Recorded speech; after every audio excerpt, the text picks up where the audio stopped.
Today is August 24th. Welcome on into Daily Cards Live here on ClaibsOnline.com. Brought to you by Munganess, St. Louis Acura, and Royal Banks of Missouri. I'm Joe Roderick, joined alongside by Bob Ramsey. Rammer, after all the talk of offensive struggles yesterday in our in-between edition of Daily Cards Live, the bats exploded for 13 runs last night as the Cardinals knock off the Cubs 13-3. And I got to tell you, I got to wonder what Adam Wainwright was thinking last night as all those runs were coming through after he pitched the gem that he did in the afternoon game. Yeah, definitely. And I know headlines, and rightfully so, 3 home runs, but I like to look past the headlines. 16 hits, I believe it was. So 13 non-home run hits. And was it 6 walks? Anyway, base runners. And that's what I like to see. Love home runs like everybody else. Actually, I think most people like them better than me.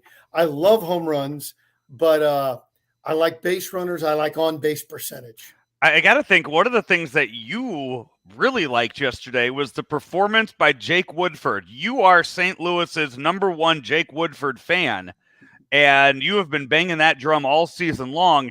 He gets the start yesterday. He went out there and gave a serviceable outing. I thought he was better than that. I thought he was good. And, I even saw on social media afterwards, people offering disclaimers before they say that he did a good job. I'm not a fan, or I don't see, ... And he's a pitcher. I don't know if he's a rotation guy, fourth starter. I don't know what his ceiling is, but every time I see him, he looks like a guy who knows how to pitch. Yeah. We got tons of guys throwing 102 and have no idea where the ball's going. This guy knows how to pitch. So looking at, he didn't go deep into the game yesterday, pitched about half the game. So we knew Jojo Reyes pitched 2 innings yesterday. We saw who pitched last night. Going into these final 2 games and even going into the weekend, how do you see this bullpen set up right now for the Cardinals with Miles Mikolas going tonight? Right now, you're in great shape, but it only takes one of the starters today or tomorrow to stumble, and you got to go deep into that bullpen. So if things go according to the script you and I would write, Miles gives you 7 or so, but you've got a big lead and don't necessarily have to use Palante or Cabrera or Gallegos, or maybe it's a 3-run lead, a 2-run lead, and you can use Gallegos and Cabrera at the end of the game. Beautiful. Now they're ready for Friday again. Hopefully Helsley is going to be able to come back in the next few days, and he jumpstarts things. So your starting pitching the last few days has done a good job to get you to this point. Let's don't stumble, because we're going to need all these guys this weekend against the Atlanta Braves. We are doing this show right now, 2:10 p.m. Central, as so we don't have the lineups for tonight's game, but we know the pitching matchup for tonight's game.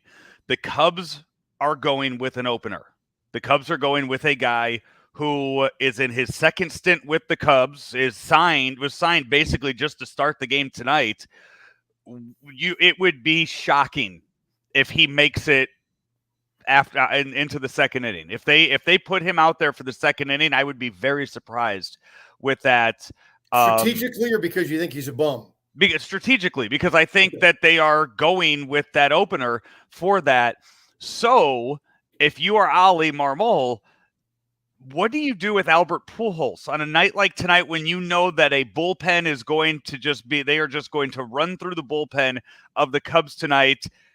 Do you start him in a game like tonight? Do you stick with just make sure he's up there against lefties? What do you do with number 5? I think you talk to him and see what he wants to do with a day game after a night game tomorrow, kind of try and space it out.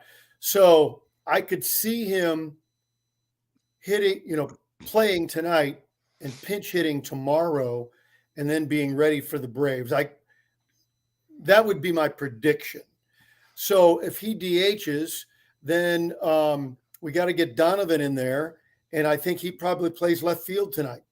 I mean, Danny Mac was talking about it last night that he was talking about Brendan Donovan that anytime he's in there, he performs. He gets on the bases, he causes havoc, he plays good defense. That he is a spark plug that this team has needed all season long. He just hasn't been getting the at-bats this year like you've been. I'm giving you credit. I'm saying that other people, yes, I'm saying that other people are repeating what you have been saying all for the past few months here, that other people are seeing it who also see the Cardinals each and every day. Yeah, you've been around the game a long time. A lot of people have done that. Try to listen. I mean, you listen to the LaRussas and the Herzogs and the Torreys, and you can learn a lot. And you would see guys do, and you see what their assets are, and you see what your team is lacking. And when they can fill that role, Donovan and Nootbaar are giving you exactly what you need in front of Goldschmidt and Arenado. Mm-hmm. And I also do like what Ali Marmol is doing against lefties, hitting Newt in the 9 spot. I think that's a good move too. So he's continuing to use the depth that he has on the team, and it gives him some really good choices. So, and by the way, back to Albert just for a quick second. I loved what happened in the 9th inning yesterday as the entire dugout saw a left-handed pitcher up there. They wanted to see him up there. Wainwright's going over and talking to Ali Marmol, being like, hey, we got a guy down on the bench that needs to get an at-bat today. let's consider throwing him in there. And then he gets up there against Franmil Reyes, the designated hitter for the Cubs, and he gets hit by a pitch. So I like that the Cardinals, it was almost like they were trying to steal a home run to get him one step closer to 700 yesterday in that, which I'm fine with that. Hey, 700 is 700. I don't care who the hell you get him against. It's certainly his on-base percentage and his slug and his OPS goes up. I've got something regarding Pujols that I think is right up your alley. You love narratives and you love storylines. Trying to figure out the Pujols thing. One of the thoughts is, well, playing more, getting more at bats, so he's going to hit more. He got a lot of at bats for a long time with the Angels, and it wasn't the same thing. This goes against modern metrics and mechanics breakdown, which is what 90% of baseball analysts do now. Mechanics and metrics, right? I think this goes to heart and emotion. Albert's tear began when? The game after the All-Star break. What happened during the All-Star break? Albert Pujols was shown an outpouring of love from peers, from fans, from all of MLB like we've never seen before.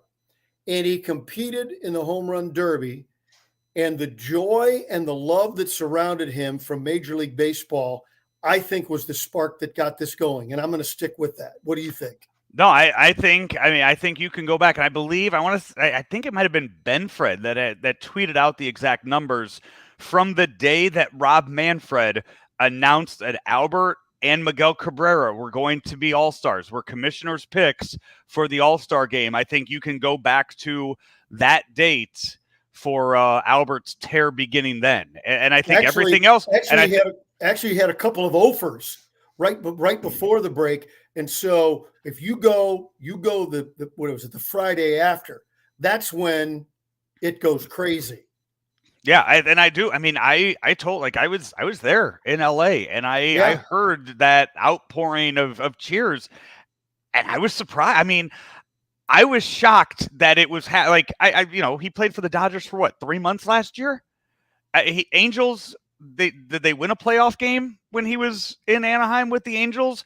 I mean, yeah, he's a great hitter and he's a Hall of Famer, but emotionally, there were no big moments attached to what Albert did during his time in Los Angeles, and the response that those fans out there gave him, I was surprised. I mean, as somebody from St. Louis that was like, all right, hey, this is our guy, let's go. And I'm seeing everybody else around doing it.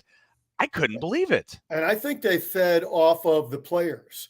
That's the thing that got me even more than the fans was the outpouring of gratitude, appreciation, respect, and love for Pujols from all the All-Stars, all of them.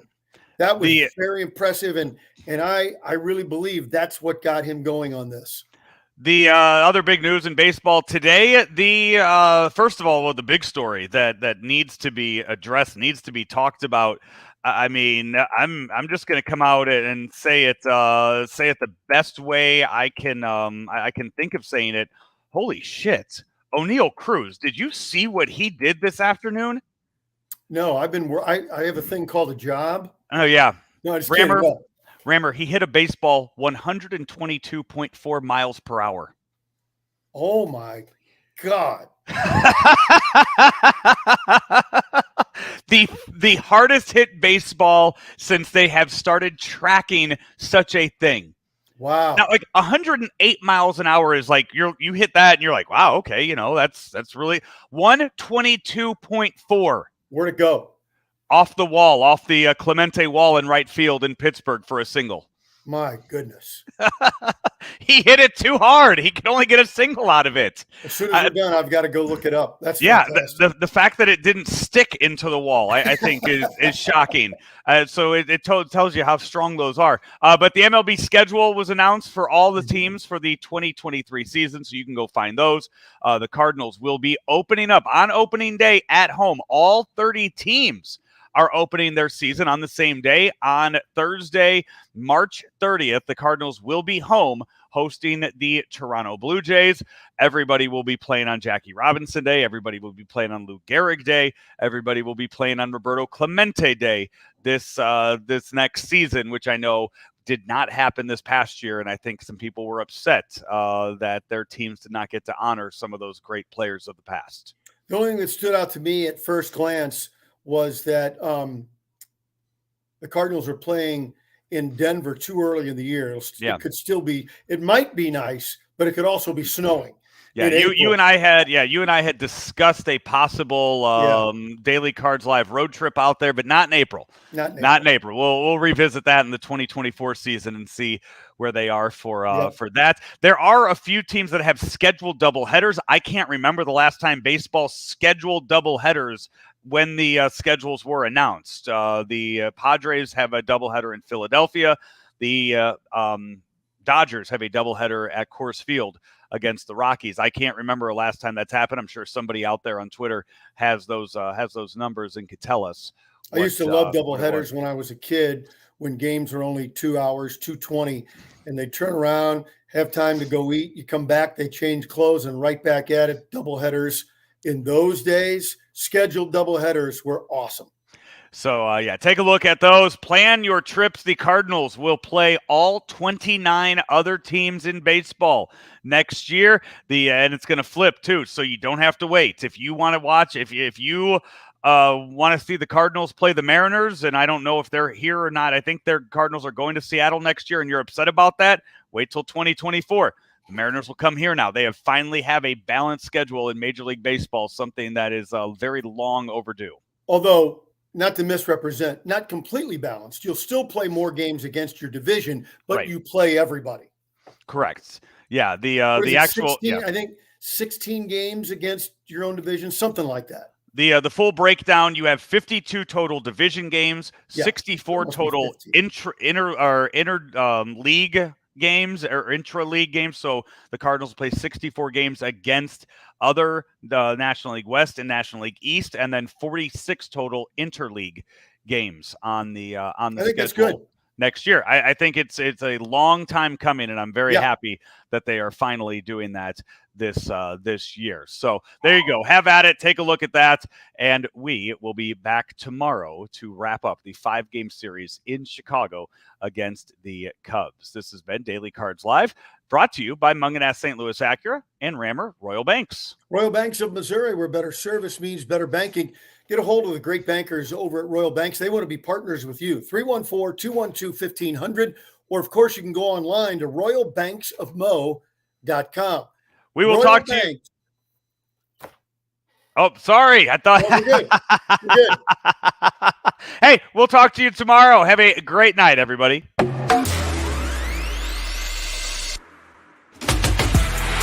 first time since 1982, St. Louis has a World Series winner.